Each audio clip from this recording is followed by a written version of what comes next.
David, el origen invisible del elegido.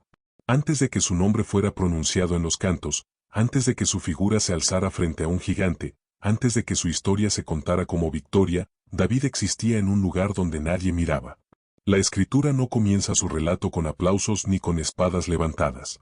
Comienza con una casa sencilla, en una aldea pequeña, en Belén de Judá, donde la vida transcurría sin gloria aparente y donde los hijos se contaban por orden de importancia. David era el menor. No el primero. No el fuerte. No el que se esperaba. La Biblia es clara cuando muestra que, incluso dentro de su propio hogar, David no era el centro de atención. Cuando el profeta Samuel llegó a casa de Jesé para ungir al rey que Dios había elegido, desfilaron uno a uno los hijos mayores. Hombres de presencia, de estatura, de apariencia fuerte. Y cada vez que uno pasaba, Samuel pensaba que ahí estaba el elegido. Pero Dios lo detuvo. No miraba como miran los hombres. No se dejaba impresionar por lo visible. El corazón era el lugar donde él buscaba. David ni siquiera fue llamado al principio. Estaba fuera. En el campo. Cuidando ovejas. Cumpliendo una tarea silenciosa mientras lo importante, según la lógica humana, ocurría dentro de la casa. La escritura no lo disfraza ni lo suaviza. Nadie pensó en él. Y, sin embargo, Dios sí. Cuando finalmente lo mandaron llamar, David llegó tal como estaba. Sin títulos. Sin rango. Sin expectativas. El texto dice que era rubio, de hermosos ojos y buen parecer. Pero eso no fue lo que determinó la elección.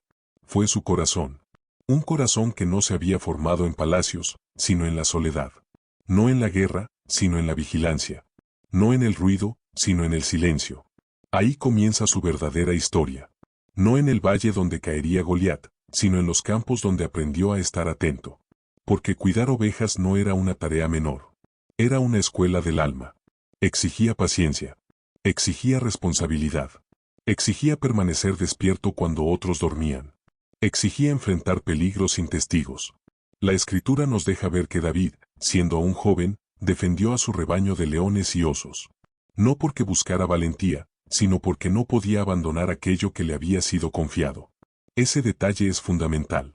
Antes de ser confiado un reino, David fue fiel a unas pocas ovejas. Antes de sostener una nación, sostuvo lo frágil.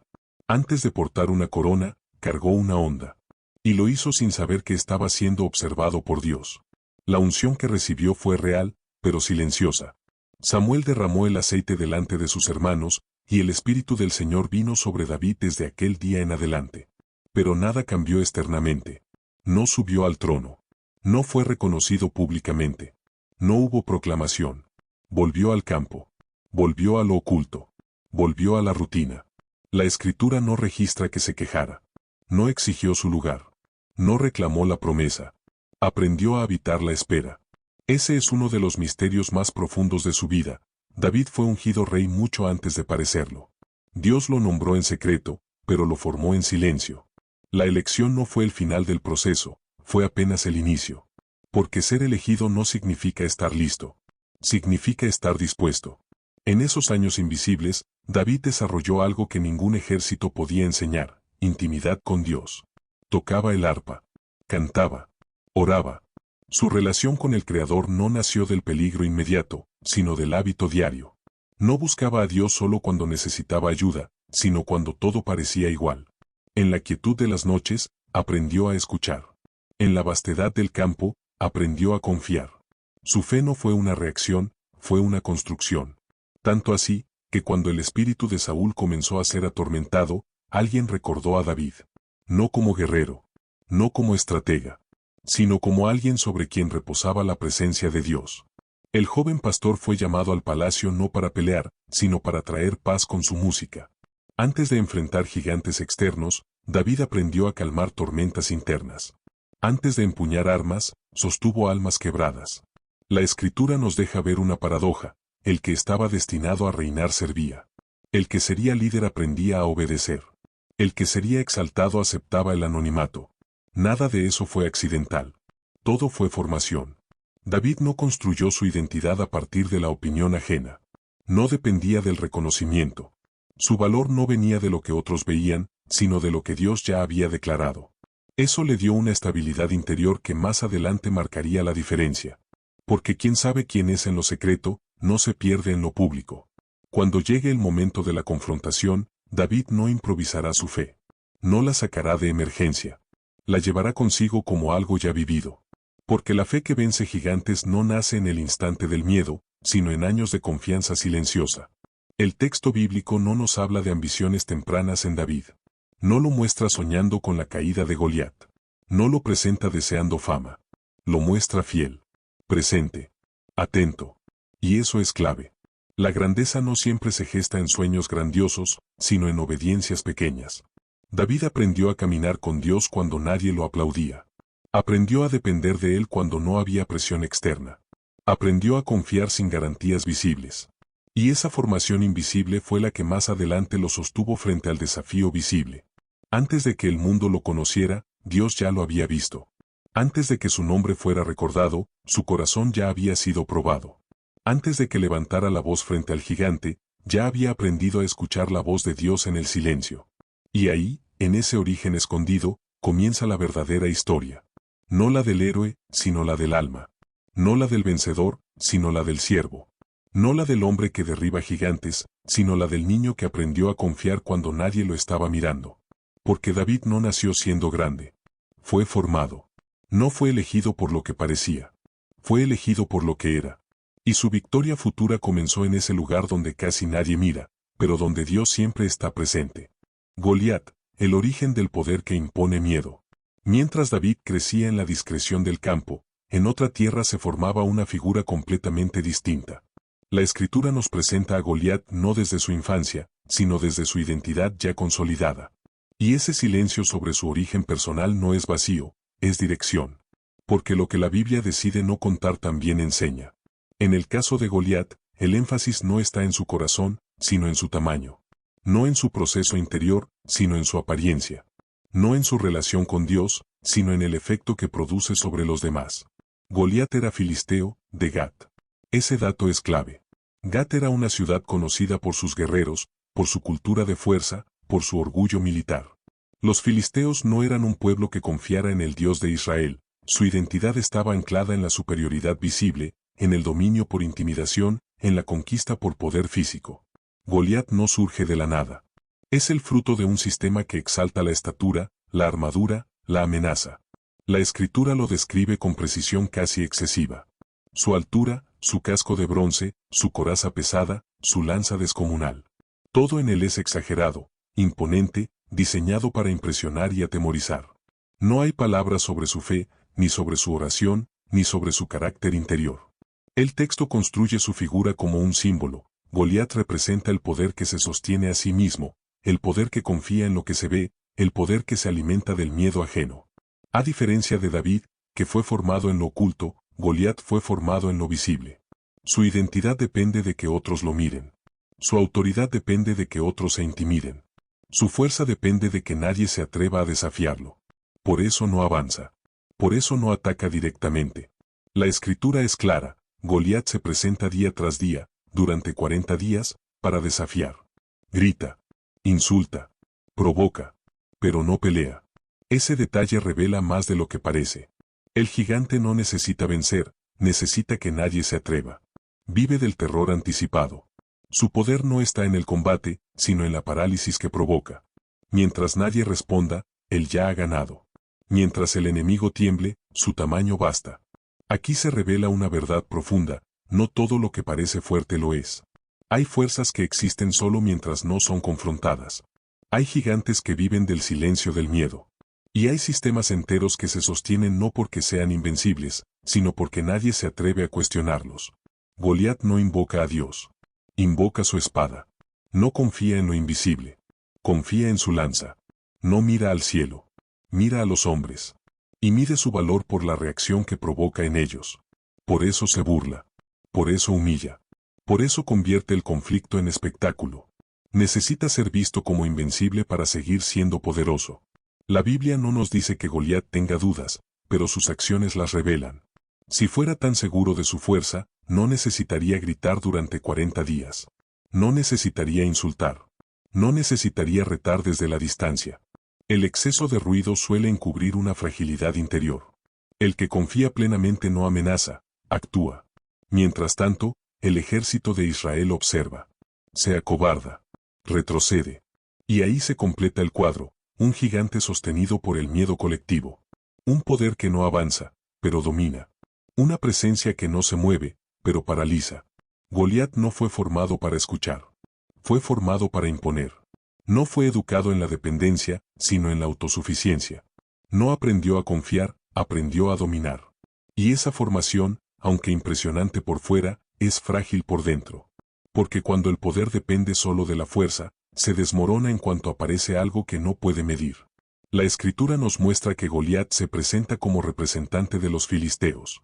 No pelea solo por sí mismo, sino como símbolo de su pueblo. Es la encarnación de una mentalidad, la de vencer por tamaño, por peso, por amenaza.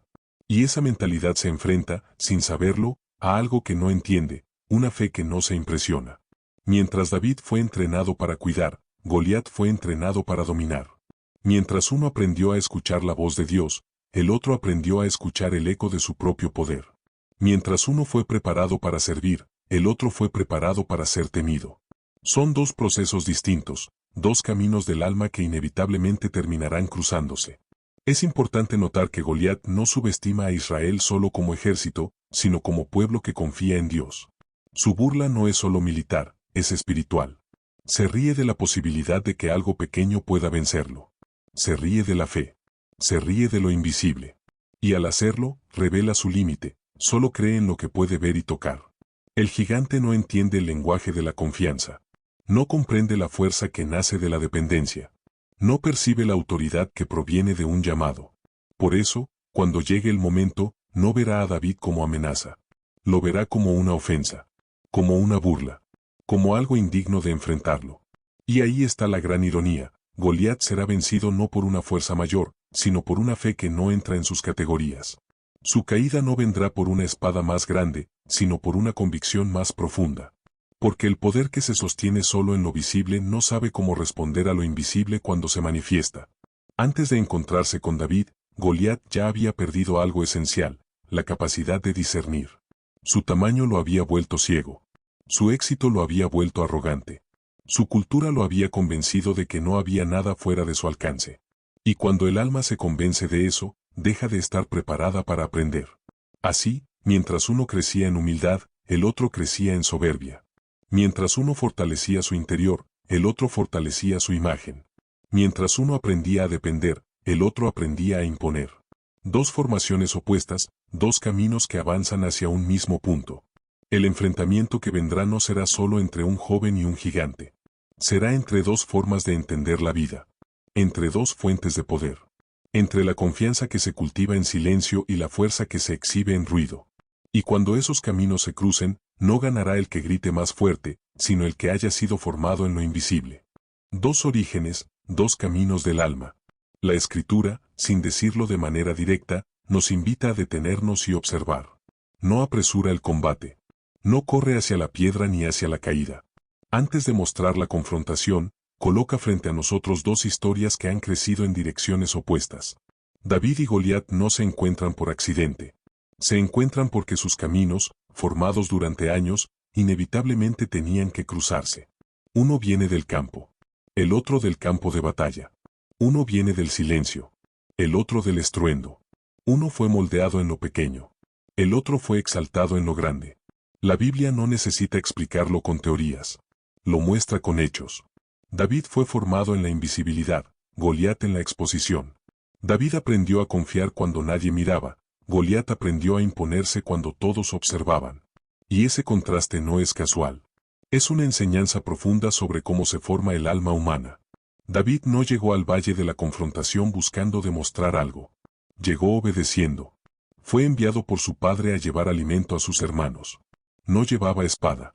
No llevaba armadura. No llevaba estrategia militar. Llevaba pan. Llevaba provisión. Llevaba cuidado.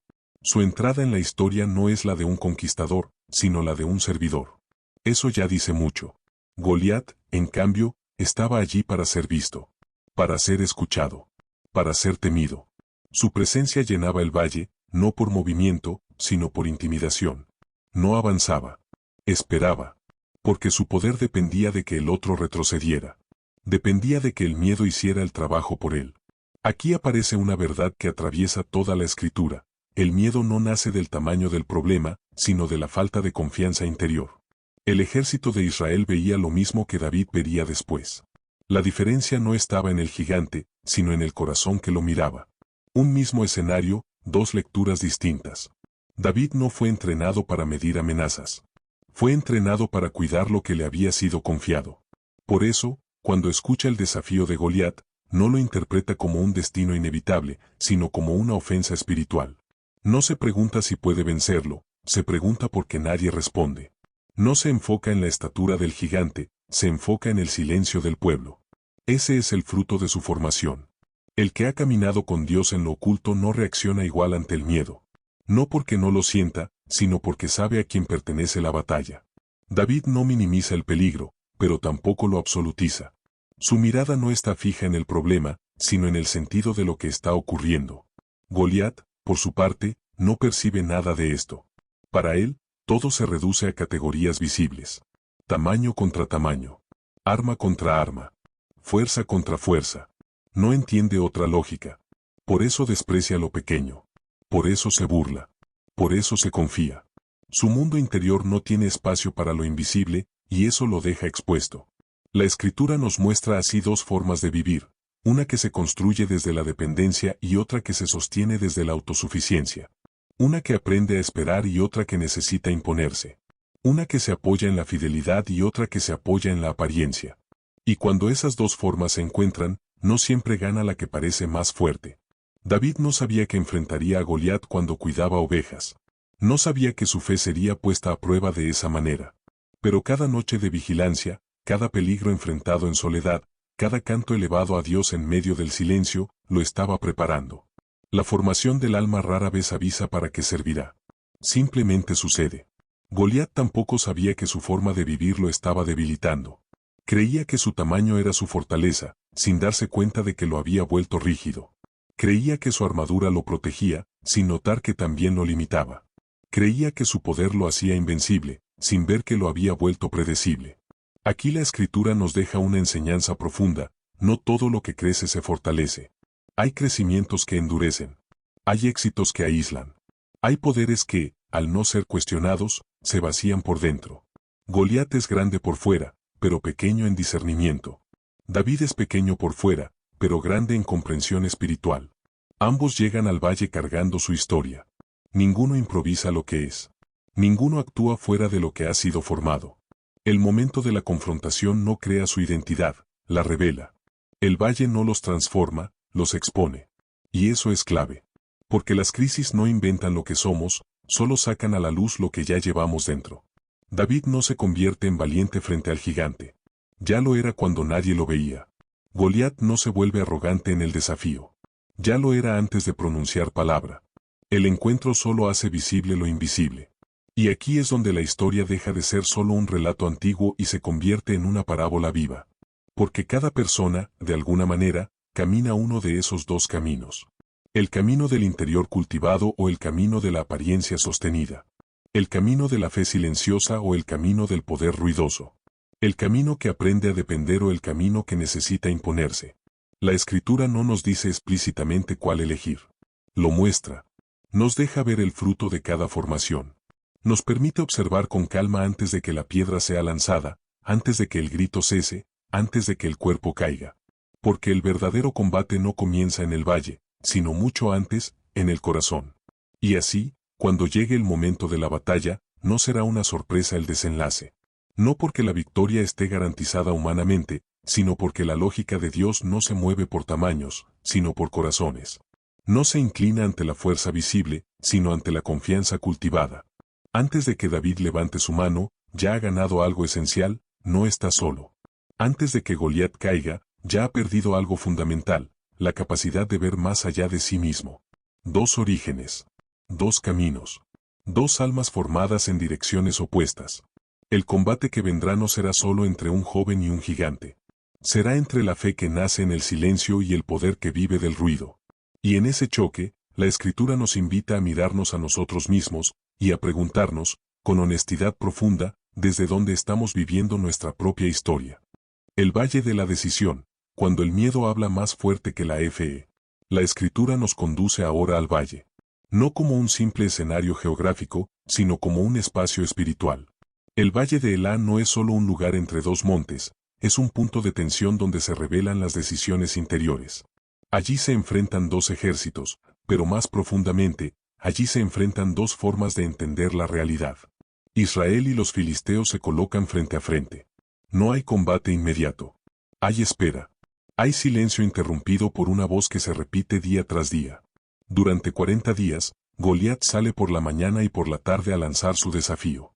No ataca, no avanza, no pelea. Habla. Y sus palabras hacen más daño que cualquier espada, porque penetran en el corazón del ejército contrario. El miedo comienza siempre así. No aparece de golpe. Se instala lentamente, a través de la repetición. Cada día sin respuesta refuerza la sensación de impotencia. Cada desafío no contestado agranda la figura del gigante. Cada silencio del pueblo debilita su espíritu. La escritura no necesita describir el temor con adjetivos, lo muestra en la reacción del pueblo, cuando lo veían, huían de su presencia y temían en gran manera. El miedo tiene esa capacidad. No solo paraliza el cuerpo, también distorsiona la percepción.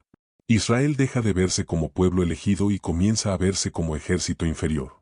Olvida su historia, olvida sus victorias pasadas, olvida la presencia que los había guiado.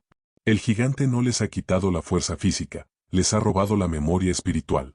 En ese valle, la amenaza no es solo externa, es interna. El verdadero peligro no es Goliat, sino lo que su voz despierta dentro del corazón del pueblo. La fe se debilita cuando deja de recordar. El miedo crece cuando se pierde la perspectiva. Y el silencio, cuando no nace de la confianza, se convierte en rendición anticipada. Saúl, el rey, también está allí. Y su presencia es significativa. Fue ungido para guiar, para proteger, para enfrentar. Pero ahora comparte el mismo temor que su ejército. El hombre que había sido elegido por su estatura y fortaleza física se encuentra reducido por la intimidación. La escritura no lo acusa abiertamente, pero su inacción lo delata. El liderazgo sin fe no sostiene en la crisis. El valle se convierte así en un espejo colectivo. Cada soldado ve al gigante, pero en realidad se ve a sí mismo. Ve sus límites, sus dudas, su fragilidad. Y cuando el corazón se llena de temor, comienza a justificar la inmovilidad. Se busca una salida que no implique enfrentar. Se espera que alguien más responda. Se posterga la decisión. Goliat entiende esto. Por eso insiste.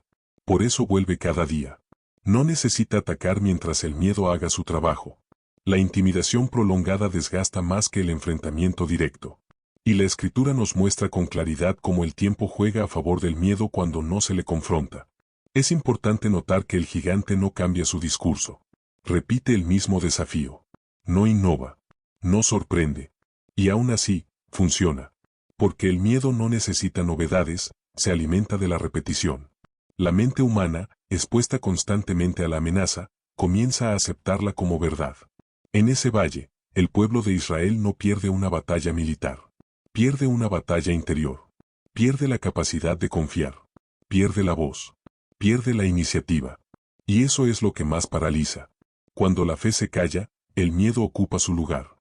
La escritura nos permite ver algo más profundo. El valle no solo separa dos ejércitos, separa dos estados del alma. De un lado, la confianza en la fuerza visible. Del otro, una fe debilitada por el temor. Y en medio, el silencio, cargado de tensión, esperando una respuesta que nadie se atreve a dar. Aquí se revela una verdad que atraviesa toda la experiencia humana. No siempre el mayor enemigo es el que amenaza desde afuera, sino el que logra instalarse dentro. El miedo no necesita destruir para vencer, le basta con inmovilizar. Le basta con convencer de que no hay salida. Le basta con hacer creer que el problema es más grande que la posibilidad de respuesta. El Valle de Elá representa ese momento en la vida donde la decisión se posterga, donde la fe se debilita por la espera, donde la voz interior se apaga. No es todavía la caída, pero es el terreno fértil para ella. Es el espacio donde se elige entre seguir creyendo o resignarse. Mientras tanto, el desafío continúa. Las palabras del gigante siguen resonando. Y el pueblo sigue callado. La historia parece detenida. Pero en realidad, algo se está gestando. Porque cuando el miedo alcanza su punto más alto, También se prepara el terreno para que la fe emerja de donde menos se espera. La Escritura no acelera este momento. Nos obliga a permanecer en el valle, a sentir la tensión, a comprender la profundidad del silencio. Porque solo entendiendo este estado del alma se puede comprender la magnitud de lo que está por suceder. El valle no es el final. Es la antesala. Es el lugar donde se revela la necesidad de una fe distinta.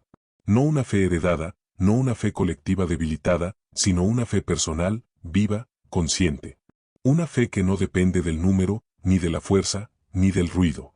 Y así, mientras el miedo parece dominar el escenario, la historia se prepara para un giro que no nacerá del poder establecido, sino de un corazón que aún no ha aprendido a temer como los demás. La mirada que define la batalla, ver como Dios ve. La Escritura nos permite observar algo decisivo en este punto del relato. El problema no es la presencia del gigante, sino la manera en que es mirado. El mismo Goliat, con la misma estatura, la misma armadura y las mismas palabras, provoca reacciones completamente distintas. Y esa diferencia no está en el objeto observado, sino en el ojo que observa.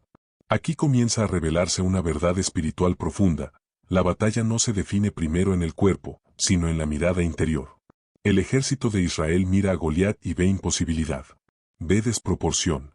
Ve derrota anticipada. Cada soldado compara su fuerza con la del gigante y concluye que no hay salida. Esa comparación constante va desgastando la fe. Cuando la mirada se vuelve exclusivamente horizontal, cuando solo se mide lo visible contra lo visible, el miedo siempre gana. Porque casi siempre habrá algo más grande, más fuerte, más amenazante. La Escritura nos muestra que esta forma de mirar no es casual. Israel, en ese momento, está desconectado de su historia espiritual. Olvida que el Dios que lo sacó de Egipto no dependía de ejércitos. Olvida que cruzaron el mar sin armas. Olvida que cayeron murallas sin espadas. Cuando se pierde la memoria de lo invisible, la mirada se empobrece y queda atrapada en lo inmediato. Saúl, como rey, encarna este conflicto. Fue elegido por su estatura, por su presencia física, por su apariencia de liderazgo. Ahora se enfrenta a alguien que lo supera en aquello mismo por lo que fue elegido. Y ese choque lo desarma interiormente. El rey, que debería ser el primero en responder, queda paralizado. No porque carezca de armas, sino porque su mirada se ha quedado atrapada en la comparación. La Escritura es cuidadosa al mostrarnos que nadie en el campamento cuestiona realmente el desafío del gigante. Lo aceptan como una realidad incuestionable. Nadie discierne. Nadie se pregunta desde dónde habla Goliat. Nadie recuerda en voz alta quién es el Dios al que pertenecen. El silencio colectivo no es solo miedo, es una pérdida de perspectiva espiritual. Y es en este contexto donde aparece David. No como guerrero, sino como observador. Su primera reacción no es atacar, sino preguntar. Escucha. Mira. Discierne. No se deja arrastrar inmediatamente por la atmósfera del miedo. Su mirada no se alinea automáticamente con la del resto. Y esa diferencia es crucial. David no ignora la realidad del gigante. No niega su tamaño. No minimiza el peligro. Pero tampoco lo absolutiza. Su mirada incluye algo que los demás han olvidado, la relación entre ese gigante y Dios. Mientras los soldados comparan fuerza contra fuerza, David introduce una tercera dimensión, la presencia del Dios vivo. Aquí se revela una clave espiritual poderosa. La fe no es negar lo que se ve, sino interpretarlo desde un marco más amplio. David no ve solo a un filisteo armado, ve a un incircunciso desafiando al pueblo de Dios. No escucha solo una amenaza militar, escucha una afrenta espiritual. Su lectura de la realidad no se limita al problema, sino que lo sitúa dentro de un contexto mayor. La Escritura nos deja ver que esta mirada no surge de la improvisación. David no aprende a ver así en el valle. Ya traía esa forma de mirar desde el campo. Desde las noches de soledad. Desde su intimidad con Dios. El que aprende a mirar con fe en lo pequeño no pierde esa mirada frente a lo grande. El ejército de Israel ve el valle como un lugar de derrota potencial. David lo ve como un lugar donde la fidelidad de Dios puede manifestarse. Esa diferencia de percepción cambia todo. Porque la manera en que se mira una situación determina la forma en que se responde a ella. El miedo estrecha la mirada. La fe la expande. El miedo enfoca solo el obstáculo. La fe incluye la posibilidad de intervención divina. Y cuando la mirada se expande, el gigante deja de ocupar todo el campo visual. Sigue siendo grande, pero ya no es absoluto. La Escritura nos invita a detenernos aquí, porque este es uno de los momentos más decisivos del relato. Antes de la onda, antes de la piedra, antes de la caída, hay una mirada distinta que se atreve a desafiar la interpretación dominante. David no acepta la narrativa del miedo como única verdad. Y ese acto interior ya es una forma de victoria. Goliat vive de ser visto como invencible. Su poder depende de esa mirada colectiva. En el momento en que alguien lo ve de otra manera, su dominio comienza a resquebrajarse. No porque haya cambiado físicamente, sino porque ha dejado de ser absoluto en la conciencia del observador. La fe, en este sentido, no es una emoción elevada, sino una forma de ver. Es una lectura distinta de la realidad. Es la capacidad de situar lo visible dentro de lo invisible. Es recordar que lo que se ve no siempre es lo que manda. David no ve al gigante como el centro del escenario. Ve a Dios como el centro. Y desde ahí, todo lo demás se reordena. El miedo pierde su lugar dominante. La amenaza se relativiza. La posibilidad se abre. La Escritura no presenta esta mirada como arrogancia ni como ingenuidad.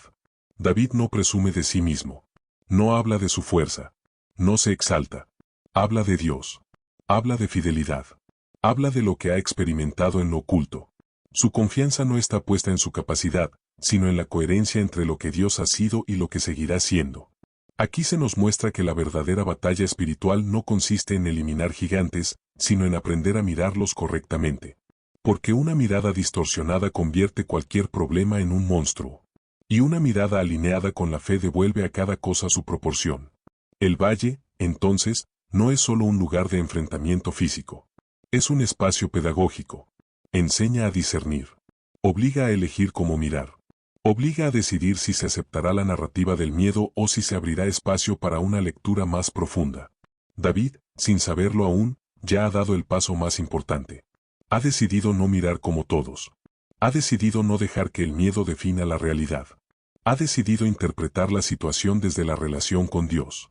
Y esa decisión interior prepara el terreno para todo lo que vendrá después. La Escritura nos muestra que, cuando la mirada cambia, la historia comienza a moverse. El silencio empieza a romperse. La parálisis se debilita. La fe encuentra voz. No porque el gigante haya desaparecido, sino porque ha dejado de ocupar el centro. Así, antes de cualquier acción visible, la verdadera batalla ya se está librando en el interior. Una batalla silenciosa, profunda, decisiva. La batalla por la mirada. Porque quien aprende a ver como Dios ve, ya no se somete fácilmente a lo que el miedo quiere imponer. Y en ese punto exacto, cuando la mirada se alinea con la fe, el valle deja de ser un lugar de espera pasiva y se convierte en un escenario de revelación. Lo que parecía estancado comienza a transformarse. No por la fuerza humana, sino por una percepción renovada de la realidad. La historia aún no ha llegado a su clímax. Pero algo esencial ya ha cambiado. El gigante sigue allí. El ejército sigue temeroso. Pero ahora existe una mirada distinta. Y esa mirada es suficiente para que el curso de la historia comience, lentamente, a inclinarse hacia otro desenlace. Cuando la fe recupera la voz. La Escritura nos conduce ahora a un momento sutil, pero decisivo. No es todavía la batalla. No hay piedra lanzada ni gigante caído. Sin embargo, algo comienza a cambiar en el ambiente. El silencio que durante días había dominado el valle empieza a resquebrajarse. No porque el miedo haya desaparecido, sino porque la fe, lentamente, comienza a encontrar voz. David no llega imponiendo autoridad. Llega preguntando. Observa, escucha, intenta comprender. Sus palabras no nacen del deseo de protagonismo, sino de una inquietud interior que no logra callar. Al escuchar las palabras del filisteo, algo se enciende en él. No es ira, no es arrogancia. Es una profunda incomodidad espiritual. Hay límites que la fe no puede aceptar en silencio. La Escritura nos muestra que David pregunta qué se hará con aquel que derrote al filisteo. Esta pregunta ha sido interpretada muchas veces como ambición, pero el texto no la presenta así. No pregunta para engrandecerse, sino para comprender por qué nadie responde. Su inquietud no gira en torno a la recompensa, sino en torno a la ausencia de respuesta. El silencio colectivo le resulta incomprensible. Y aquí aparece un detalle profundamente humano. Cuando alguien rompe el silencio del miedo, no siempre recibe apoyo. David no es celebrado de inmediato. Es cuestionado. Su propio hermano mayor lo reprende. Lo acusa de soberbia, de curiosidad malsana, de querer ver la batalla. Esta reacción revela algo importante. el miedo no solo paraliza, también se defiende. Cuando alguien desafía la narrativa dominante, suele ser incomodado. Eliab, el hermano mayor, representa una voz interna que muchos conocen. Es la voz que minimiza, que desacredita, que recuerda el lugar que supuestamente se debe ocupar. David, el menor, el pastor, el que no pertenece al ejército, es invitado a callar, a volver a su sitio, a no salirse del rol asignado. El miedo, cuando se siente amenazado, intenta restaurar el orden que le conviene. La respuesta de David es reveladora. No discute. No se defiende con agresividad. No entra en conflicto. Simplemente reafirma su inquietud y sigue hablando. No permite que la descalificación lo silencie. Esto es clave. La fe verdadera no siempre convence de inmediato, pero tampoco se retrae ante la crítica. Permanece. La Escritura nos deja ver que David sigue hablando con otros. Su voz comienza a circular. No impone, propone. No grita, pregunta. Y esas palabras, nacidas de una mirada distinta, comienzan a moverse dentro del campamento. El silencio ya no es total. El miedo ya no es incuestionable. Algo se ha activado. Es importante detenernos aquí. La fe no siempre se manifiesta como un acto espectacular. A veces comienza como una simple incomodidad que se rehúsa a callar. A veces es solo una pregunta que se atreve a decir lo que nadie quiere escuchar. Pero esa pregunta, cuando nace de una convicción profunda, tiene el poder de mover estructuras internas. David no habla desde la experiencia militar. Habla desde la experiencia espiritual. No enumera estrategias. Recuerda identidad. No analiza probabilidades. Recuerda promesas. Su lenguaje no es técnico, es relacional. Habla de Dios como alguien vivo, presente, involucrado. Y ese lenguaje introduce algo que el miedo había expulsado del valle, la memoria de Dios. La Escritura muestra que las palabras de David llegan finalmente a Saúl. El rey manda a llamarlo. No porque esté convencido, sino porque la fe, cuando aparece, genera curiosidad incluso en quien ha sido paralizado por el miedo. El liderazgo debilitado suele buscar respuestas cuando la presión se vuelve insostenible. El encuentro entre David y Saúl es profundamente simbólico. Dos figuras ungidas, pero en momentos muy distintos de su camino. Saúl representa un liderazgo que comenzó con promesa, pero que ahora está atrapado en el temor. David representa una fe joven, no contaminada por la lógica del poder, aún conectada con la dependencia. David habla con claridad. No se exalta. No se jacta. Afirma algo simple y profundo: no hay razón para que el corazón del pueblo desmaye. No porque él sea capaz, sino porque Dios es fiel. Su confianza no nace de una idea abstracta, sino de experiencias concretas vividas en lo oculto. Habla de leones y osos, no como hazañas, sino como testimonios de cuidado divino. La Escritura es cuidadosa en este punto. David no atribuye su victoria pasada a su destreza. Atribuye todo a Dios. Reconoce que fue Él quien lo libró del peligro. Esa forma de hablar revela una fe madura, a pesar de su juventud. Una fe que no se apropia de la gloria, sino que la devuelve a su fuente. Saúl escucha, pero su mirada sigue atrapada en la comparación. Ve a David y ve juventud. Ve falta de experiencia militar. Ve desventaja. Por eso intenta vestirlo con su armadura. Este gesto es profundamente simbólico. El liderazgo que ha perdido la fe intenta proteger a la fe naciente con sus propios medios. Pero la armadura no encaja. No fue hecha para él. David prueba la armadura y la deja. No puede caminar con ella. No porque desprecie la protección, sino porque no corresponde a su formación. No fue entrenado para eso. No es soberbia. Es honestidad espiritual. Reconoce que no puede enfrentar la situación desde una identidad que no es la suya. Aquí se revela una enseñanza profunda: la fe no puede expresarse a través de moldes ajenos. No se puede enfrentar un desafío espiritual con herramientas que no nacen de la propia experiencia con Dios. David no rechaza la armadura por valentía, la rechaza por coherencia. En ese gesto silencioso, la fe da un paso más. Se libera de las expectativas externas. No intenta parecer lo que no es. No adopta un rol que no le pertenece. Permanece fiel a su camino, a su formación, a su historia. Y eso le permite avanzar con ligereza, sin cargas que no le corresponden. El valle, que había sido un espacio de silencio y miedo, comienza a transformarse en un espacio de discernimiento. No ha ocurrido ningún milagro visible aún. El gigante sigue en pie. El ejército sigue expectante. Pero algo esencial ha cambiado: la fe ha encontrado voz y ya no puede ser ignorada. La Escritura nos muestra que la transformación no siempre comienza con la caída del enemigo, sino con la ruptura del silencio interior. Cuando alguien se atreve a hablar desde la fe, aunque sea cuestionado, aunque sea incomprendido, el miedo pierde su dominio absoluto. David no ha vencido a Goliat todavía. Pero ya ha vencido algo fundamental, la lógica que decía que nadie podía responder. Ha demostrado que el miedo no es la única lectura posible. Ha recordado al pueblo quiénes son y a quién pertenecen. Y así, cuando la fe recupera la voz, el escenario se prepara para el acto visible que vendrá después.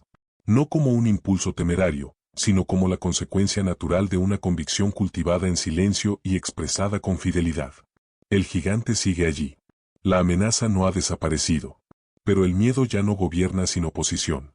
Porque cuando la fe se atreve a hablar, incluso en voz baja, el curso de la historia comienza a cambiar. La elección interior, cuando la fe decide dar el paso. La Escritura nos conduce ahora a un umbral. No es todavía el choque de fuerzas, pero sí el punto donde ya no basta con mirar distinto ni con hablar distinto. Llega el momento de decidir. La fe que ha encontrado voz necesita ahora tomar forma. Y esa forma comienza siempre con una elección interior, silenciosa, profunda, irrevocable. David ha sido escuchado. No por todos, pero lo suficiente. El rey le ha dado permiso. No porque esté plenamente convencido, sino porque el miedo ha agotado todas las demás opciones. Y aquí la Biblia nos muestra algo que atraviesa muchas historias humanas. A veces la fe no recibe permiso por confianza, sino por ausencia de alternativas. Pero aún así, cuando la fe es auténtica, ese permiso basta. David no celebra. No se exalta. No se apresura. No actúa como quien ha ganado algo. Su actitud es serena. No entra en el valle impulsado por la adrenalina, sino sostenido por una convicción tranquila. La fe que se ha formado en lo oculto no necesita dramatismo para avanzar. Sabe lo que hace, aunque no pueda explicarlo del todo. Es importante detenernos aquí. La decisión de David no es un acto de imprudencia. No se lanza al combate ignorando el riesgo. Lo asume. Pero su cálculo no se basa en probabilidades humanas, sino en una relación viva con Dios. La Escritura no nos muestra a un joven inconsciente del peligro, sino a uno que ha aprendido a interpretar el peligro desde otra lógica. David ha elegido. Y esa elección no es externa, es interior. Ha decidido no retroceder ante el miedo colectivo. Ha decidido no someterse a la narrativa dominante. Ha decidido no negar lo que ha visto en su experiencia con Dios. Esa decisión lo separa del resto antes incluso de dar un solo paso hacia el gigante. Mientras tanto, Goliat sigue saliendo cada día. No percibe aún que algo ha cambiado. Sigue confiando en el mismo ritual de intimidación. Sus palabras no varían. Su postura no se modifica. Cree que el tiempo sigue jugando a su favor. Y, sin embargo, el equilibrio ya se ha desplazado. No porque el gigante haya disminuido, sino porque alguien ha dejado de temerle. La Escritura nos muestra que el poder del miedo se rompe en el instante en que deja de ser compartido. Mientras todos temen, el miedo reina. Cuando uno deja de hacerlo, aunque sea uno solo, el miedo pierde su unanimidad. Y sin unanimidad, su dominio comienza a resquebrajarse.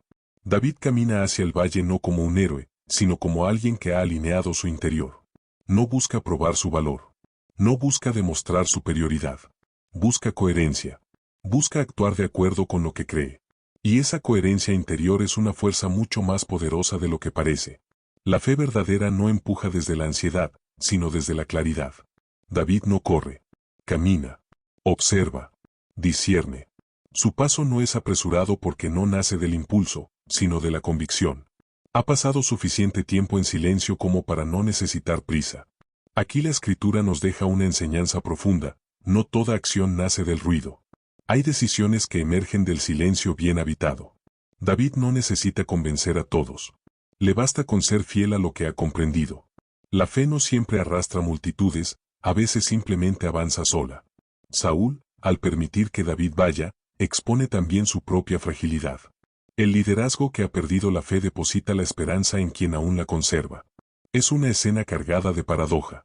El rey observa cómo un joven pastor se convierte en la última posibilidad. No porque sea fuerte, sino porque es libre interiormente. David no carga la responsabilidad de salvar a Israel como un peso. No se ve a sí mismo como el centro. Se ve como instrumento. Y esa diferencia cambia todo.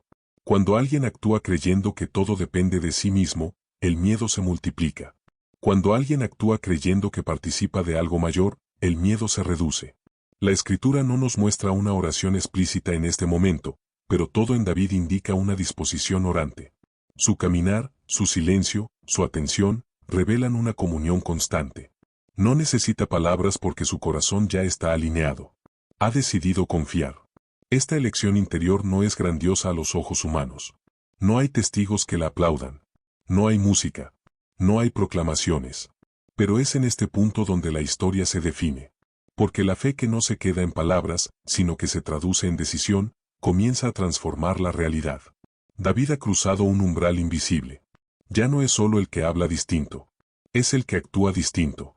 Y ese paso no puede deshacerse. Una vez que la fe decide avanzar, ya no hay retorno cómodo al silencio anterior. La conciencia se ha despertado.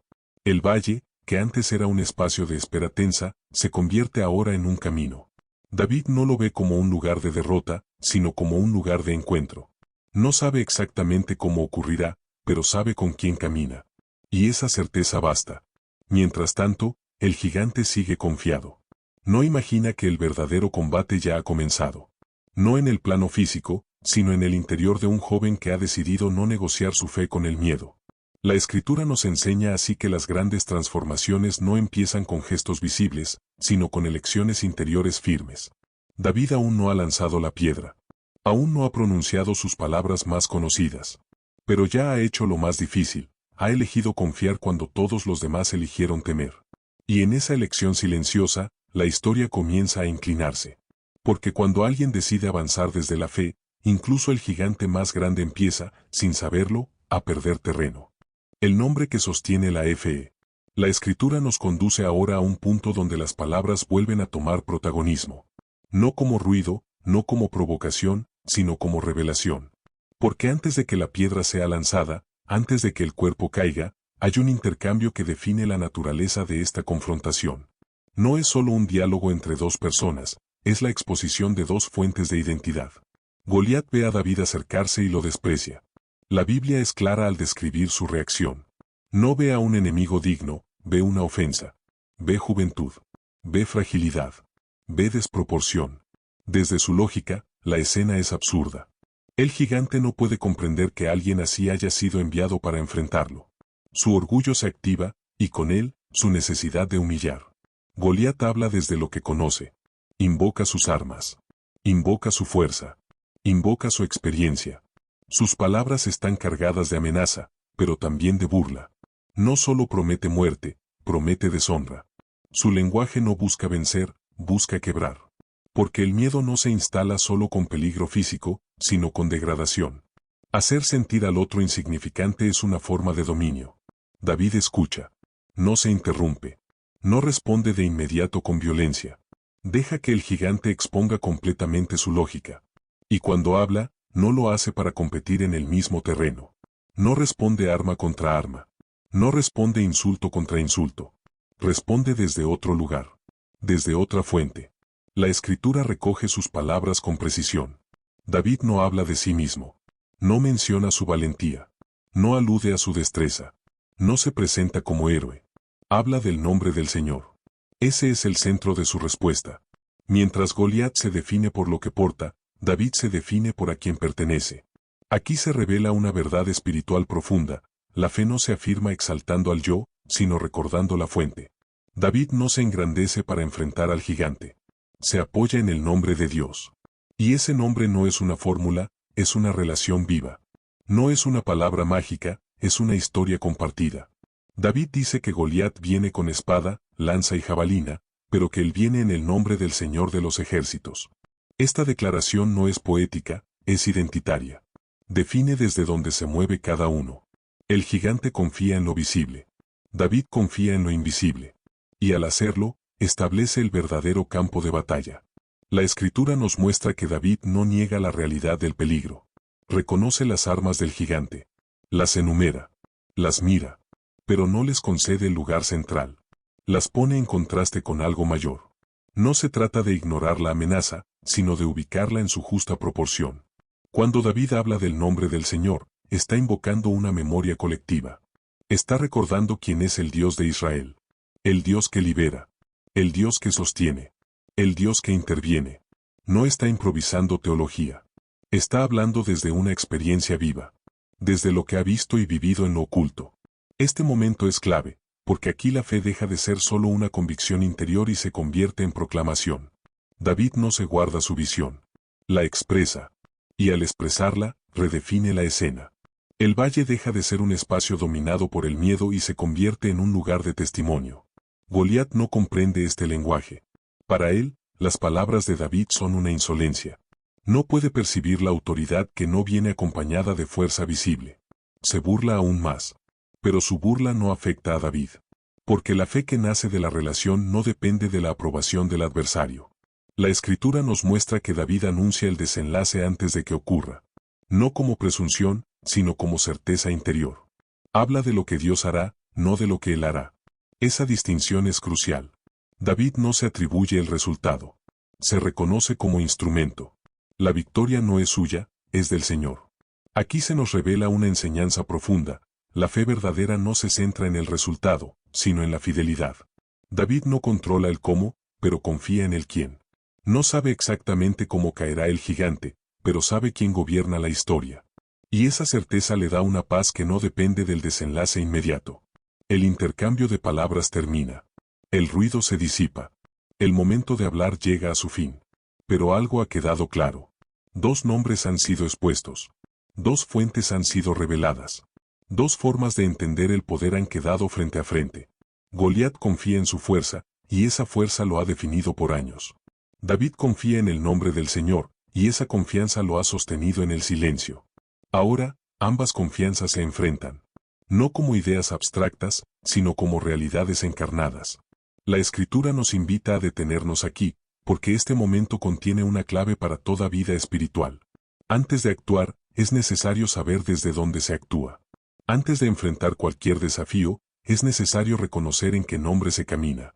Porque el nombre que sostiene la fe es el que define la forma de enfrentar el miedo. David no ha lanzado aún la piedra.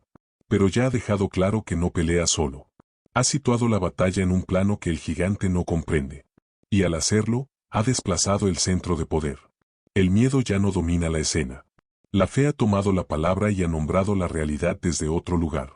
Así, antes de cualquier movimiento físico, el verdadero enfrentamiento ya ha ocurrido. Dos lógicas han chocado. Dos identidades han sido expuestas. Dos nombres han sido pronunciados. Y en ese instante, aunque aún no sea visible, el desenlace ya ha comenzado a escribirse. La acción que nace de la confianza. La Escritura nos conduce ahora al momento donde la fe deja definitivamente el terreno de las palabras y entra en el terreno de la acción. No como un impulso ciego, no como una explosión emocional, sino como la consecuencia natural de una confianza ya asentada. David no actúa para probar su fe, actúa porque su fe ya está probada. El gigante avanza. La escena se estrecha. El valle, que antes parecía amplio, ahora se reduce a la distancia entre dos cuerpos. Goliat camina con el peso de su armadura, confiado en la lógica que siempre le ha funcionado. Cada paso suyo reafirma su seguridad. Cada movimiento refuerza la imagen que tiene de sí mismo, invencible, dominante, superior. David también avanza. Pero su caminar es distinto. No carga peso innecesario. No arrastra protección ajena. No se mueve desde la rigidez, sino desde la agilidad. La Escritura subraya este contraste sin necesidad de explicarlo. Mientras uno confía en lo que lleva encima, el otro confía en lo que lleva dentro. David se detiene junto al arroyo y elige 5 piedras lisas. La Biblia no añade dramatismo a este gesto.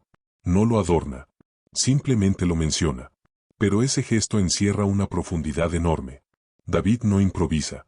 No toma cualquier cosa. Escoge. Observa. Discierne. Las piedras no son armas de guerra convencional, pero son coherentes con su historia. Son las mismas que ha usado antes. Son familiares. Son sencillas. Son suficientes. Aquí se revela una verdad profunda. La fe no siempre necesita herramientas nuevas, sino fidelidad a lo que ya ha funcionado en lo oculto. David no busca lo extraordinario, utiliza lo que conoce. Lo que ha usado cuidando ovejas. Lo que ha probado enfrentando peligros invisibles para otros. No cambia su identidad para enfrentar el desafío, la afirma. La onda no es solo un instrumento. Es el símbolo de una formación. Representa horas de práctica sin testigos. Representa precisión cultivada en silencio. Representa una confianza desarrollada lejos del aplauso. Cuando David toma la onda, no está eligiendo un arma inferior, está eligiendo coherencia. Goliat ve este gesto y se burla aún más. Para él, es una confirmación de su superioridad. No entiende lo que está ocurriendo. No puede leer el lenguaje de la fe. Interpreta la escena desde su propia lógica y, al hacerlo, se expone. Porque la soberbia no solo engrandece al ego, también reduce la percepción. La Escritura no nos muestra a David dudando en este momento. No porque sea insensible al peligro, sino porque ya ha resuelto la batalla en su interior. No necesita detenerse a evaluar escenarios. Su acción fluye. La fe que se ha formado durante años no se detiene a negociar con el miedo en el último instante. David corre hacia el combate. Este detalle es importante. No retrocede. No vacila. Avanza. No porque esté seguro de sí mismo, sino porque está seguro de Dios. La confianza auténtica no paraliza, moviliza. No acelera por ansiedad, pero tampoco se detiene por temor. El momento es breve. No hay intercambio prolongado. No hay coreografía. La escritura es sobria. David lanza la piedra. Y la piedra alcanza su objetivo. No por azar, no por suerte, no por fuerza desmedida, sino por precisión.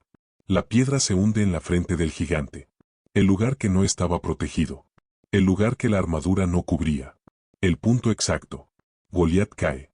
No lentamente. No con gloria. Cae rostro en tierra. El gigante que había dominado con su voz cae en silencio. El cuerpo que había sido símbolo de poder queda inmóvil.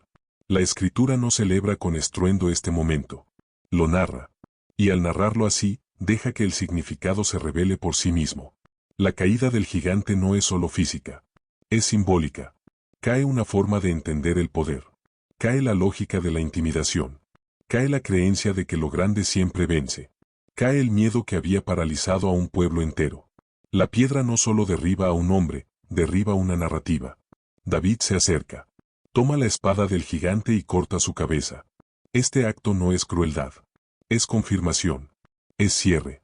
Es evidencia visible de una victoria que ya había comenzado antes. El pueblo necesita ver lo que durante días no se atrevió a creer. El miedo necesita ser confrontado con hechos. El ejército de Israel, al ver esto, reacciona. El temor se rompe. La fe colectiva despierta. Los mismos que habían huido ahora persiguen. La escritura muestra cómo el ánimo cambia de manera radical. No porque David sea ahora un héroe, sino porque el gigante ya no domina el imaginario. Es importante detenernos aquí. La victoria de David no convierte automáticamente a Israel en un pueblo transformado. Pero sí les devuelve algo esencial, la memoria. Les recuerda que no están solos. Les recuerda que la fuerza de Dios no depende de la apariencia. Les recuerda que la fe, cuando se vive con coherencia, tiene consecuencias reales. David no celebra su triunfo. No se atribuye la gloria. No se proclama Salvador. Permanece dentro de su rol. La Escritura no lo muestra exaltándose, sino cumpliendo. La fe auténtica no necesita engrandecerse después de la victoria. Sabe de dónde vino. Este momento marca un antes y un después. No solo para David, sino para todos los que observan. El Valle de Elá ya no es un lugar de miedo, sino de testimonio. La historia que parecía detenida se mueve. Lo que parecía imposible ha ocurrido. No por la fuerza del joven, sino por la fidelidad de Dios. La Escritura nos deja una enseñanza profunda y sanadora. Los gigantes no caen porque alguien sea más fuerte, sino porque alguien confía de otra manera. No se trata de negar la dificultad, sino de enfrentarla desde una identidad firme. David no se convierte en alguien distinto para vencer, vence siendo quien es. Y aquí, la parábola se vuelve personal. Porque todos, en algún momento, enfrentan gigantes que parecen invencibles. Miedos que hablan fuerte. Situaciones que intimidan. Voces que paralizan. La historia de David no promete ausencia de gigantes, pero sí revela una forma distinta de enfrentarlos. La confianza que nace de la relación con Dios no elimina el desafío, pero transforma la manera de vivirlo. No garantiza ausencia de riesgo, pero sí presencia de sentido. No evita la batalla, pero asegura que no se pelea solo. La caída de Goliat no es el final de la historia de David. Es apenas un punto de inflexión. Pero es un punto decisivo. Porque revela que la fe cultivada en silencio puede manifestarse con poder cuando llega el momento. Revela que lo pequeño, cuando está alineado con Dios, no es insignificante. Revela que el miedo no tiene la última palabra. Y así, el valle que fue escenario de intimidación se convierte en espacio de revelación. El silencio se rompe. El miedo se disuelve. La fe se hace visible. No como espectáculo, sino como consecuencia. Antes de cerrar esta parte, es importante detenernos un instante. Si esta historia está resonando en ti, si sientes que estas reflexiones están tocando algo profundo en tu corazón, te invito a acompañarnos más allá de este momento. Suscribirte a este canal es una forma de seguir caminando juntos a través de estas parábolas que no solo se escuchan, sino que sanan el alma. Aquí seguimos explorando historias que iluminan, fortalecen y ayudan a mirar la vida con una fe más consciente y profunda. Porque esta historia no termina aquí. Aún queda camino por recorrer. Aún hay significado que descubrir. Y aún hay una enseñanza más profunda que se revelará cuando miremos no solo la caída del gigante, sino lo que ocurre después, en el corazón de quien ha vencido desde la confianza. Si esta historia está resonando en tu interior, si algo de lo que has escuchado toca una parte profunda de tu vida, te invito a no caminar solo este proceso. Suscribirte a este canal es abrir un espacio para seguir encontrándonos en relatos que no buscan entretener únicamente, sino acompañar, sanar y dar sentido. Aquí compartimos reflexiones y parábolas que iluminan los momentos difíciles, historias que ayudan a comprender los desafíos del alma y a mirar la vida con una fe más consciente, más humana y más profunda. Cada mensaje está pensado para quienes atraviesan batallas internas y necesitan recordar que no están solos. Si deseas seguir escuchando historias que fortalecen el corazón, que despiertan la fe y que ayudan a mirar los gigantes de la vida desde otra perspectiva, suscríbete y permanece cerca. Este espacio es para quienes buscan sanar, comprender y caminar con mayor claridad interior. Seguimos adelante. La historia aún no ha terminado. Después de la victoria, el silencio que prueba el corazón. La Escritura nos enseña que no todas las pruebas llegan en forma de amenaza.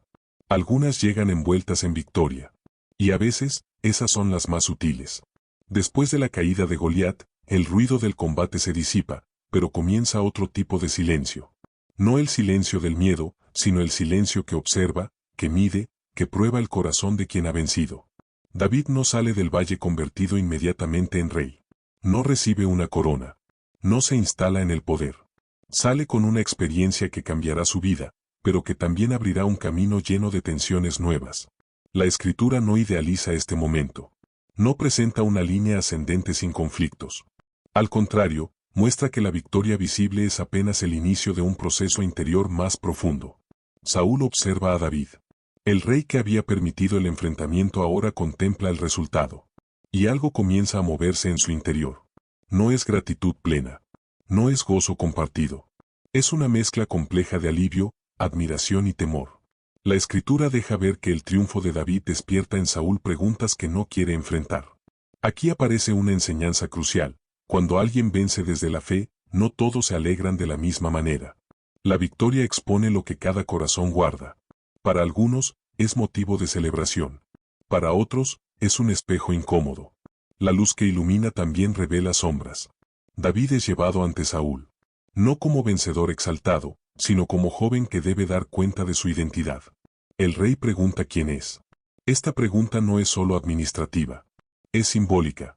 Saúl necesita ubicar a David. Necesita entender de dónde viene. Porque lo que no se comprende suele generar temor. David responde con sencillez. No se engrandece. No enumera su hazaña. No se presenta como salvador. Dice quién es su padre. Se define por su origen, no por su logro. Esta respuesta revela una madurez espiritual poco común. David no construye su identidad a partir de la victoria, sino que permanece anclado en su raíz. La Escritura nos muestra que David es incorporado al entorno del palacio. Ya no vuelve inmediatamente al anonimato del campo. Entra en un espacio donde las miradas son constantes, donde las comparaciones son inevitables, donde la fe se prueba de otra manera. No con gigantes externos, sino con tensiones internas. El silencio después de la victoria es un territorio delicado. Es ahí donde muchos pierden lo que ganaron. Porque el aplauso puede ser tan peligroso como el miedo. La Escritura no lo dice explícitamente, pero lo deja ver a través de las reacciones. Las mujeres cantan, celebran, comparan.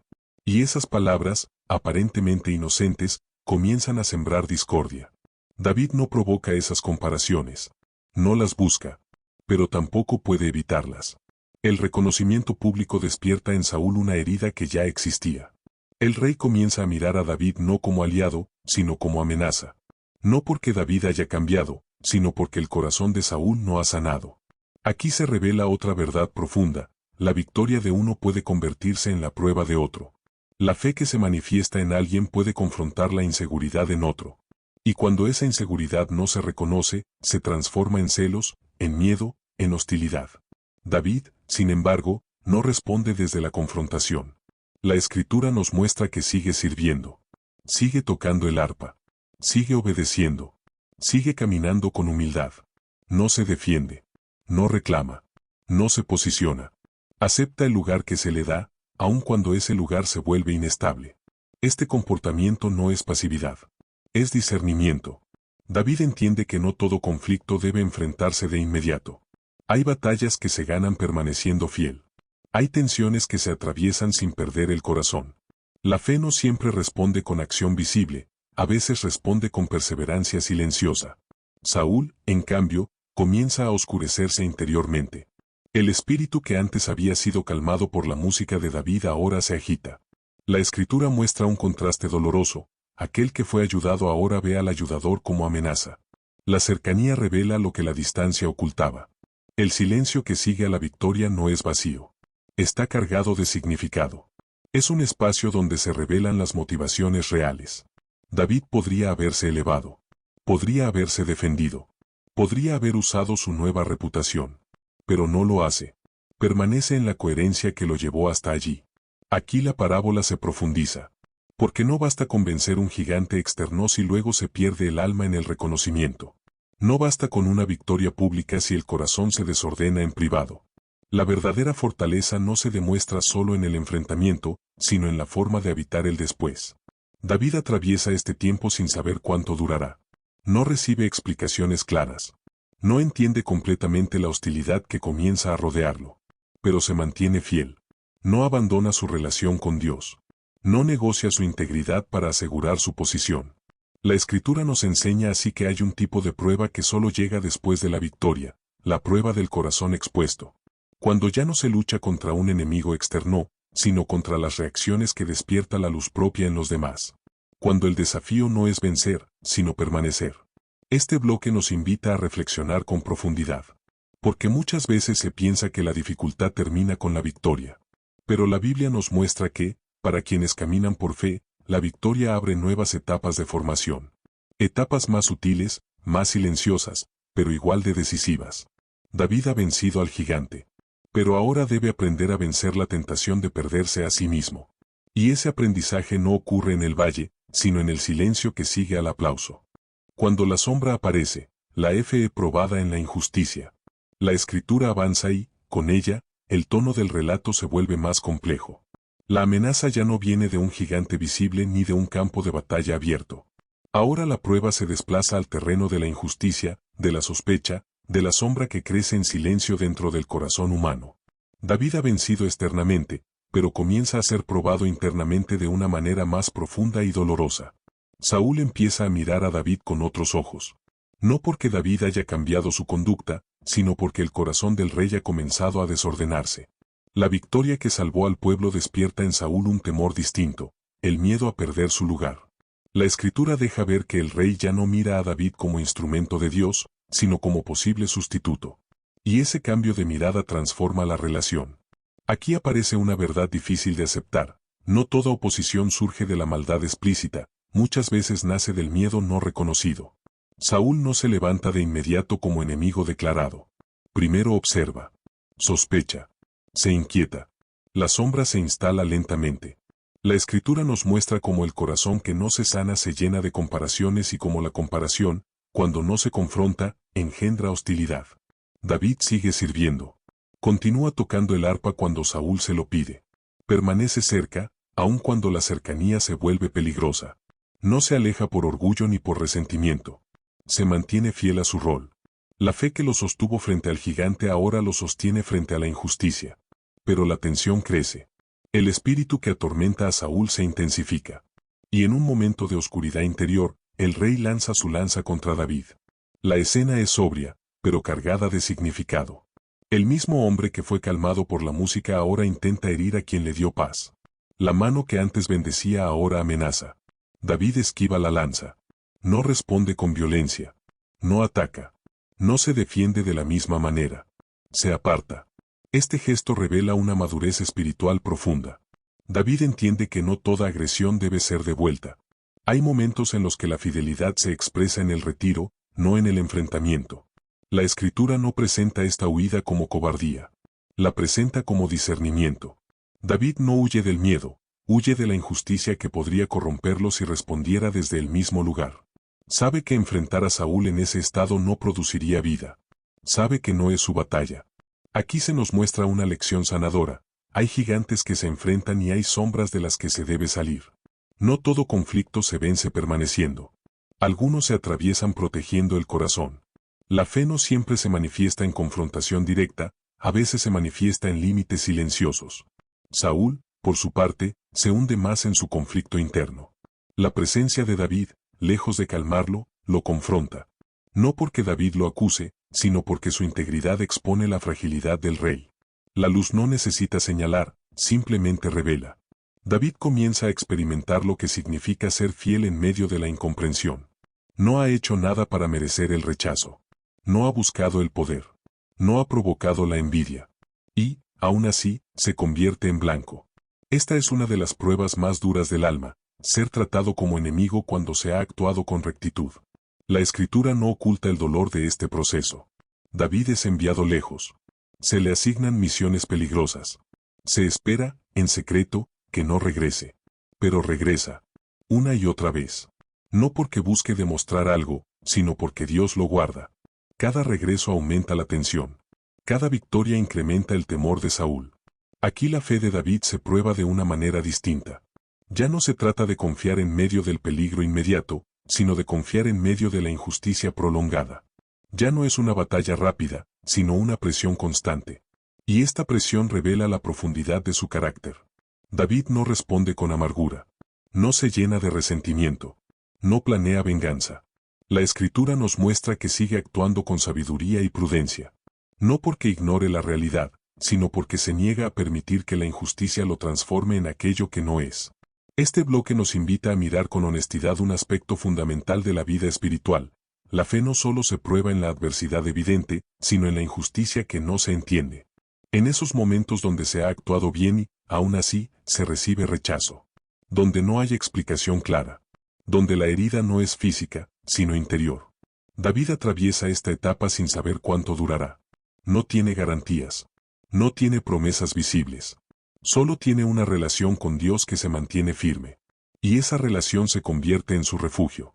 No para escapar de la realidad, sino para no perderse dentro de ella. La sombra que aparece en la historia no es solo la de Saúl. Es la sombra que todos enfrentan cuando la fe es puesta a prueba por la injusticia. La tentación de endurecerse. De cerrarse. De responder desde el dolor. David, sin saberlo, está aprendiendo algo esencial, que la verdadera victoria no siempre consiste en vencer al otro, sino en no perder el corazón propio. La Escritura nos deja así una enseñanza profunda y sanadora. No toda oposición es señal de error. A veces, es señal de crecimiento.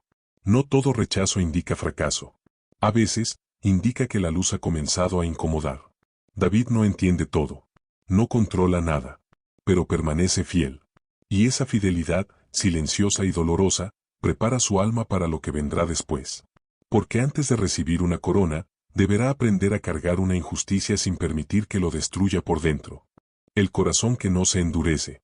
La Escritura nos lleva ahora a un terreno aún más delicado. Después de la victoria y después de la injusticia, aparece una prueba silenciosa que no siempre se reconoce como tal, la prueba del corazón. No se trata de huir del peligro ni de soportar la hostilidad, sino de decidir qué hacer con lo que esa hostilidad va dejando dentro. David ya no es solo observado, ahora es perseguido.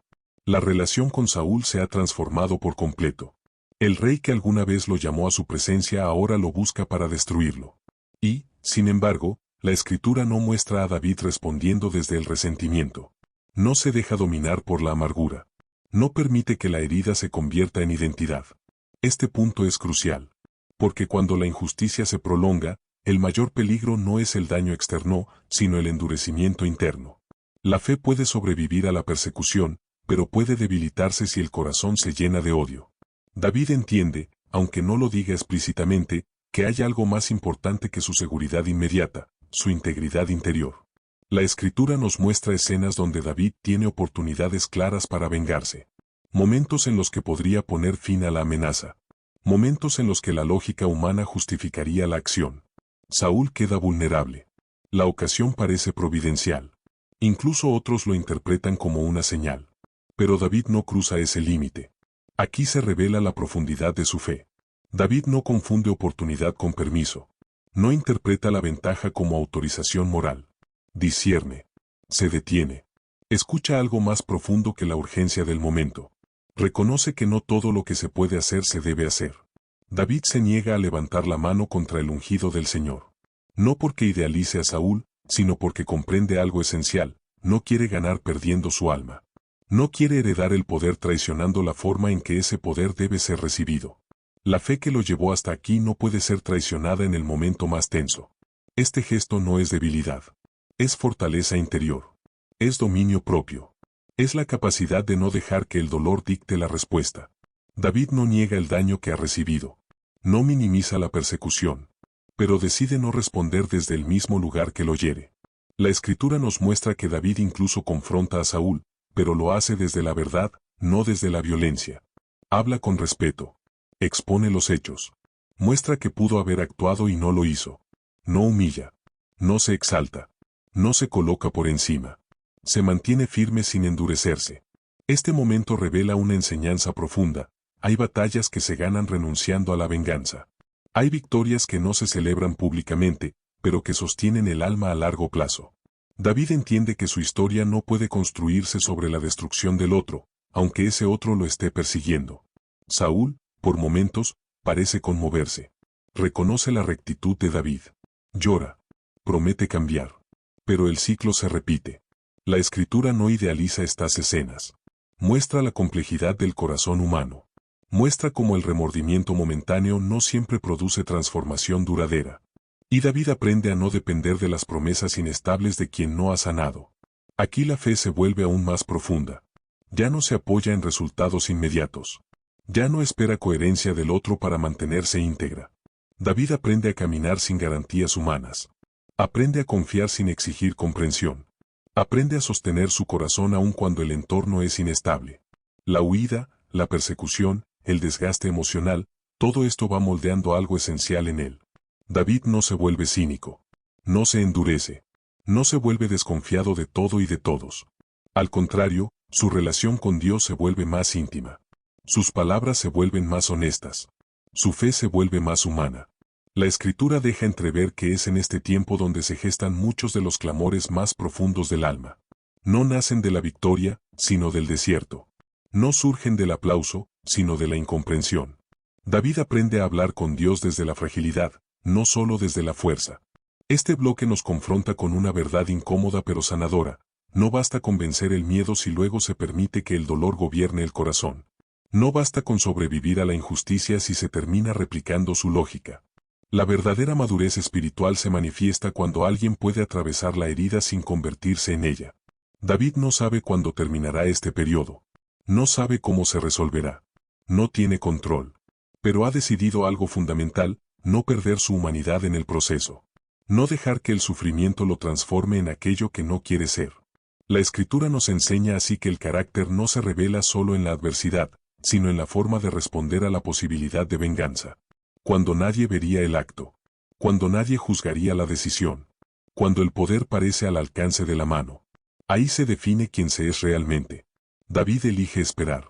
No por pasividad, sino por fidelidad. Confía en que lo que Dios ha prometido no necesita ser arrebatado. Confía en que la justicia que viene de Dios no se adelanta con violencia. Confía en que el tiempo, aunque duela, también forma. Este aprendizaje es silencioso, largo, desgastante. Pero es esencial. Porque el rey que algún día gobernará no puede hacerlo desde un corazón endurecido. La autoridad verdadera no nace del rencor superado, sino del corazón que ha aprendido a no devolver mal por mal. Así, mientras huye, mientras espera, mientras resiste, David está siendo preparado de una manera que nadie aplaude, pero que Dios honra. No está perdiendo tiempo. Está siendo formado.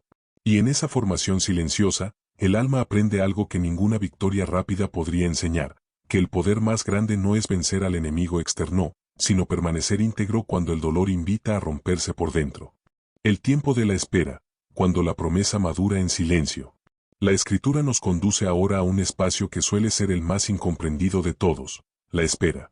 Después de la victoria, después de la persecución, después de la injusticia y de la renuncia a la venganza, David entra en un tiempo donde no ocurre nada espectacular. Y, sin embargo, es uno de los momentos más decisivos de su formación. La promesa sigue en pie. David fue ungido. La palabra de Dios no ha sido retirada. Pero el cumplimiento no llega de inmediato. El trono no aparece.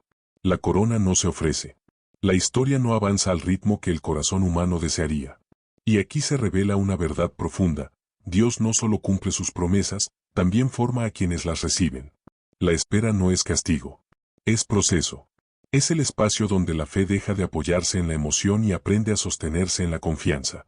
David ya no huye solo por miedo, huye porque su camino aún no ha llegado a su tiempo.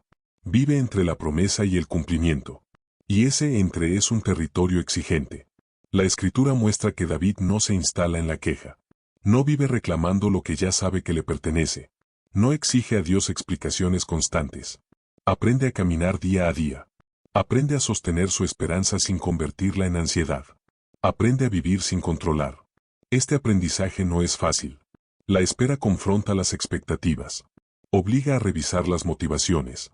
Pregunta, en silencio, ¿por qué se desea lo que se desea?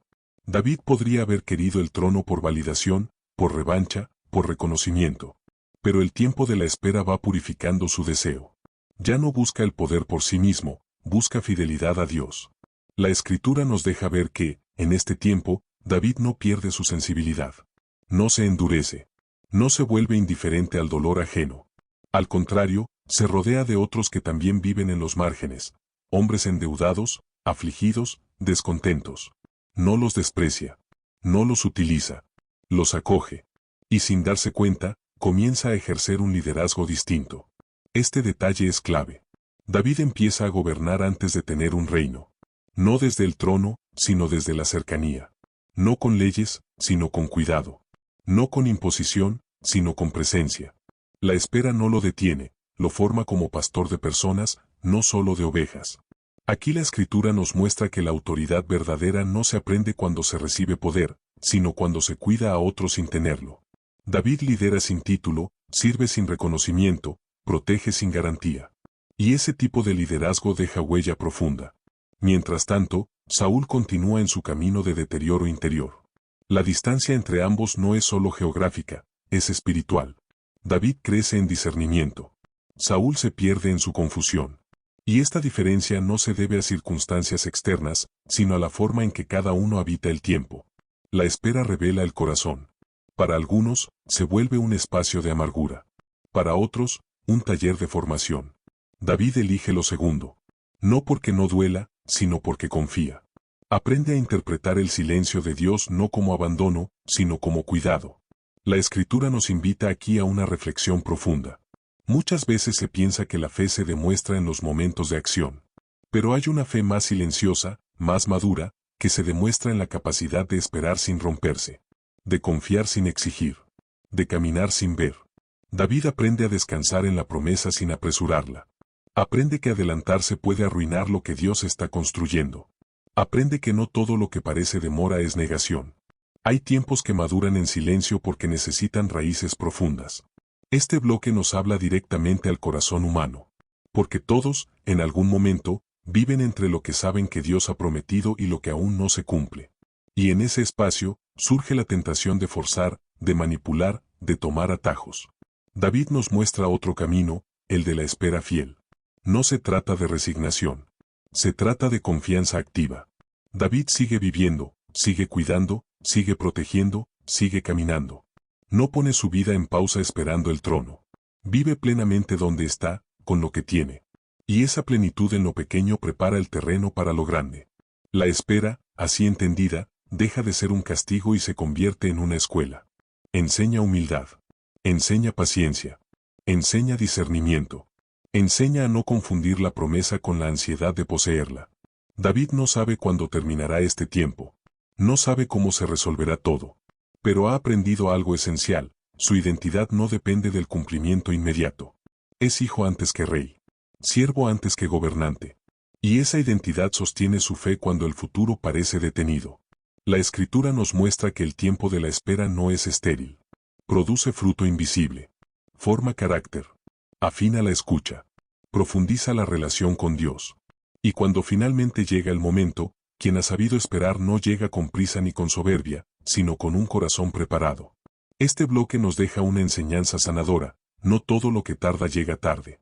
Algunas promesas necesitan tiempo para que el corazón esté listo para recibirlas sin perderse en ellas. David sigue esperando. La promesa sigue viva. Y el silencio, lejos de apagar la fe, la está haciendo más profunda. Cuando la promesa se cumple sin romper el alma. La Escritura nos conduce, con sobriedad y profundidad, al momento que durante tanto tiempo pareció lejano. No llega con trompetas ni con gestos triunfalistas. No llega como una revancha largamente esperada. Llega cuando el corazón ha sido trabajado lo suficiente como para sostenerlo. La promesa se cumple, pero lo hace de una manera que revela algo esencial: Dios no solo entrega lo prometido, también cuida la forma en que es recibido. Saúl muere en batalla. La narración bíblica no convierte este hecho en una celebración para David. No hay alivio expresado con ligereza. No hay satisfacción escondida. Al contrario, la Escritura muestra a David reaccionando con duelo. Llora por Saúl. Honra su memoria. Reconoce su lugar como ungido. Este gesto es profundamente revelador. David no permite que el final de su perseguidor se convierta en motivo de gozo personal. Su corazón no se ha endurecido en el camino. Aquí se manifiesta una de las pruebas finales del alma: cómo se responde cuando el obstáculo desaparece. David podría haber interpretado la muerte de Saúl como la liberación definitiva. Podría haberse apresurado a tomar el poder. Podría haber justificado cualquier emoción. Pero no lo hace.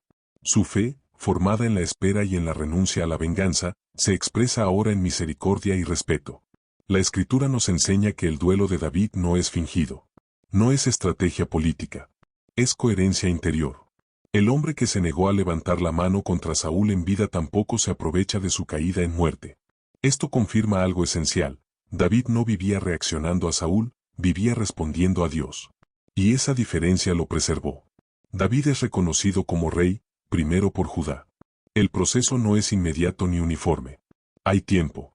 Hay discernimiento. Hay etapas. El reconocimiento no se impone, se construye.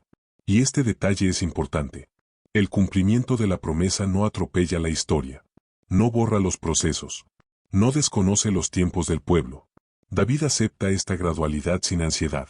La Escritura muestra que el reino llega cuando el corazón ya no lo necesita para validarse. David no llega al trono con hambre de reconocimiento.